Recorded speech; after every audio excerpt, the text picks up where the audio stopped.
sangat ditunggu. Tim Liputan Kompas TV. Saudara Presiden Joko Widodo meminta pembahasan rancangan Undang-Undang Tindak Pidana Kekerasan Seksual (TPKS) dipercepat dan segera disahkan. Bagaimana memastikan langkah maju dari rancangan undang-undang ini menjadi agenda prioritas DPR di awal tahun ini? Kita bahas bersama sejumlah narasumber. Ketua Panitia Kerja RUU TPKS Willy Aditya, Ketua Panja, lalu ada anggota Badan Legislasi DPR, Balek, dari fraksi Partai Keadilan Sejahtera, Kurniasih Mufidayati. Selamat malam, Bapak dan Ibu, sehat selalu. Malam, Bung Aiman. Iya. Saya ke Iya, selamat malam. Saya ke Mas Willy, ke Bung Willy, lalu nanti saya akan ke Bu Kurniasih. Pertanyaannya sama. Presiden sampai menegur, DPR lamban. Mas Willy. Ya. Di dalam Undang-Undang Dasar, Bung Aiman, pembentuk undang-undang itu DPR. Ya. Itu satu. Jadi beliau menegur, mention. Tidak, saya melihat pidato presiden itu bukan menegur ya. Nah, itu suatu political will ya. Itu standpoint yang paling clear ya. DPR sudah selesai, Bung Aiman. Saya Ketua Panja sudah selesai tugasnya karena sudah pleno di awal Desember kemarin. Tapi sayangnya memang Bamus itu sudah lewat sehingga tidak bisa dibawa ke paripurna penutupan, Bung Aiman. Seperti apa yang disampaikan Pak Sufmi Dasko tadi. Nah, tapi pimpinan berjanji akan memparipurnakan ini di masa sidang depan, Bung Aiman. Yeah. Di tengah Januari ini, karena sekarang masih masa reses. Dan ini sudah selesai, Bung Aiman. Okay. Dengan tadi yang disampaikan oleh Kompas TV, ada 7 fraksi yang bersepakat. Setelah mengalami sekian lama dialektika, memang tidak bisa bulat, tapi kita komitmen kepada apa yang menjadi kebutuhan dari publik. Dari ini kan fenomena gunung es, Bung Aiman ya, yang muncul 8 ribuan itu cuma pucuknya, Bung Aiman bisa bayangkan apa akarnya. Betul. Dari gunung es itu. Jadi kemendesakan ini, fakta objektif ini membuat kami di DPR sangat responsif, dan ini botol ketemu tutup dengan apa yang sudah dilakukan dipidatokan oleh Presiden dan bahkan didahului oleh pembentukan tim gugus tugas percepatan RUU TPKS yang dipimpin oleh Wamenkumham Profesor Edi Hiraj itu. Ini suatu hal yang sangat simultan, sinergis ya. Jadi Prof. Gini Bung Willy, mohon maaf saya potong. Ini sudah dari 2016. Kita buka-bukaan hari ini karena RUU TPKS ini seperti layaknya RUU KUHP. Yang banyak memunculkan sebuah aturan baru, tapi kalau ini kan fokus di soal penghapusan kekerasan seksual. Saya ingin tanya, apa sih yang membuat ganjalan selama hampir 7 tahun ini ya, 6 tahun ini terakhir, dari 2016? Saya jawab singkat aja, Bung Aiman. Pertama, di 2016-2019, itu kan periodisasi 2014-2019, itu selesai, Bung Aiman. Kalau selesai, kita harus mulai dari awal lagi.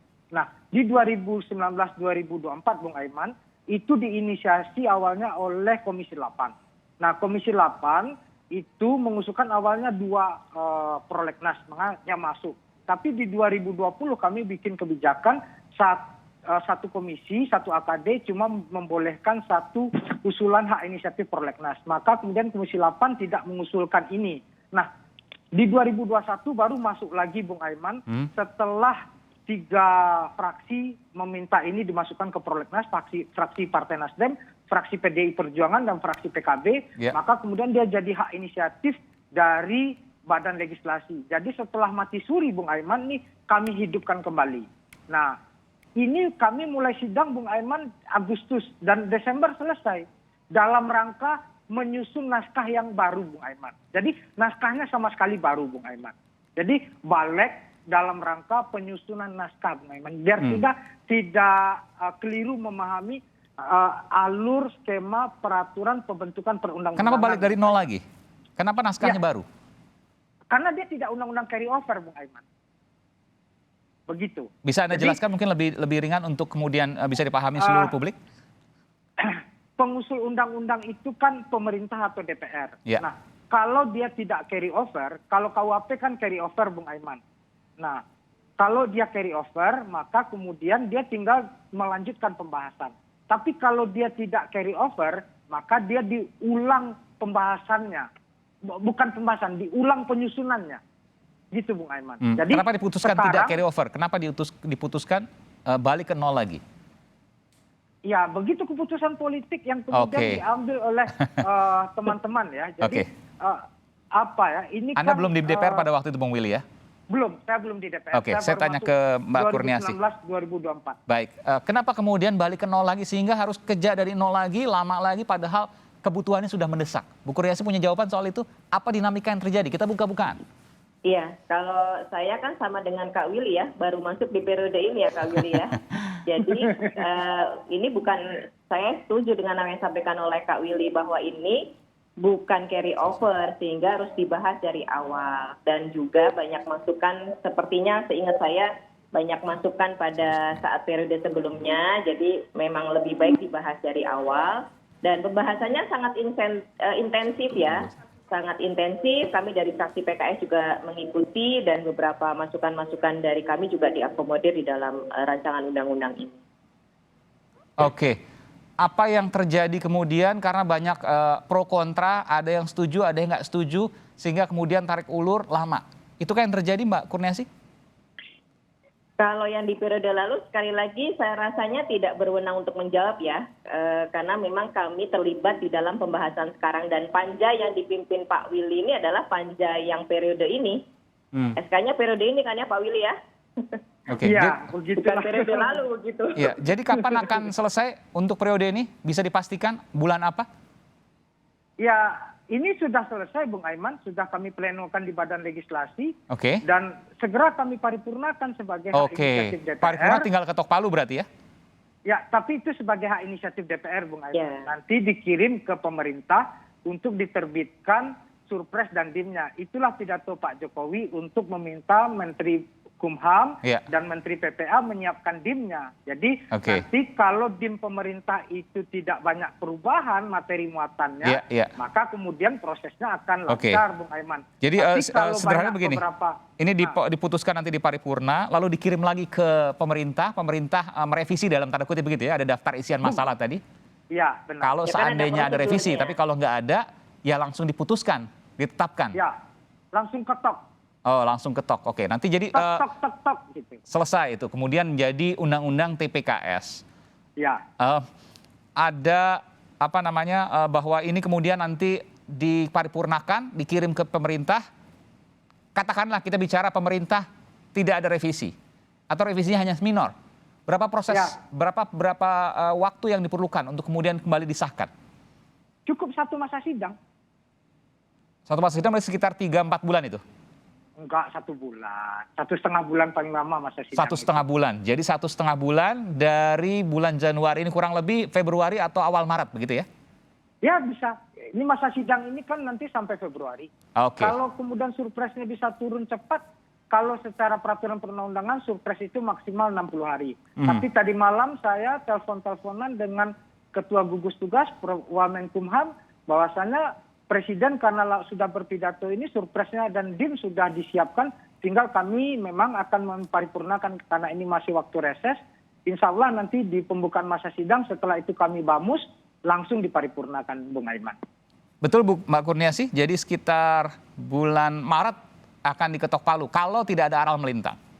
Iya, kalau dari fraksi PKS kan memang dalam pembahasan ini terus memberikan masukan-masukan ya. Pak Willy juga mengikuti. Sudah setuju fraksi PKS?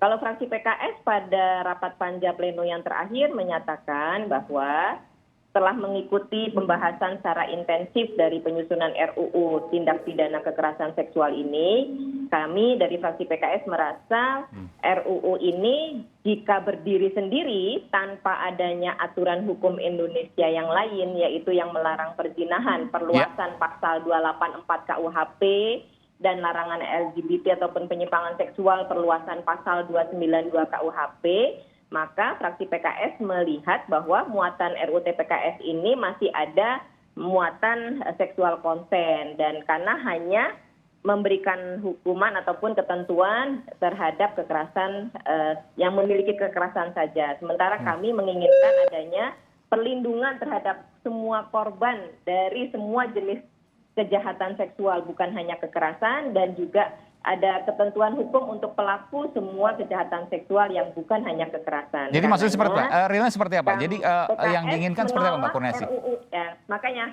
belum selesai. Silakan. Makanya pada pleno terakhir ya, Pak Willy juga mendengar bahwa fraksi PKS menolak RUU TPKS sebelum didahului adanya pengesahan larangan perzinahan ataupun seks bebas dan penyimpangan seksual yang diatur dalam undang-undang yang berlaku. Seperti tadi disampaikan, kita punya RKUHP yang carry over yang sebenarnya bisa segera dibahas juga RKUHP ini sehingga tidak ada kekosongan hukum dari RUU TPKS ini. Saya belum menangkap maksudnya. Jadi bagaimana? Kalau seandainya nanti RUU TPKS ini disahkan, maka RUU KUHP juga harus disahkan dalam waktu yang bersamaan. Kita seperti ya, kita pada rapat terakhir ya, lupa tanggalnya itu, kita sudah mengusulkan supaya bersamaan pengesahannya RUU TPKS sama RKUHP. Tapi kan RKUHP tidak dibahas di Balek ya. Iya. Boleh nggak ambil contoh realnya, Mbak Kurniasi? Misalnya soal perzinahan tadi, di mana keberatannya kalau RUU TPKS ini disahkan tapi RUU KUHP-nya tidak disahkan? Ya berarti ada kekosongan hukum tadi seperti tadi kita sampaikan. Contoh realnya boleh nggak misalnya seperti apa? Misalnya, karena nggak ya, mencakup itu, semua kalangan. Misalnya ada perbuatan seksual suka sama suka tanpa kekerasan. Nah ini di dalam RUU TPKS ini belum mengakomodir adanya ketentuan hukum yang mengatur itu. Padahal ini ada korbannya juga, begitu juga dengan penyimpangan seksual. Dan kami mendapatkan data juga bahwa penyebab meningkatnya angka HIV lebih dari 30% itu penyebabnya adalah penyimpangan seksual. Itulah kenapa kami menginginkan fraksi PKS ada muatan yang mengatur ya hukum yang mengatur tentang penyimpangan seksual dan juga seks bebas. Karena sudah banyak juga korban-korbannya dan pelaku-pelakunya gitu. Sementara di Undang-Undang TPKS hanya dihukum kalau ada kekerasan seksual, begitu ya? Ya dalam konteks kekerasan seksual adanya ancaman, adanya intimidasi, adanya kekerasan, ada definisinya itu di RUU-nya. Tapi PKS mau lebih dari itu.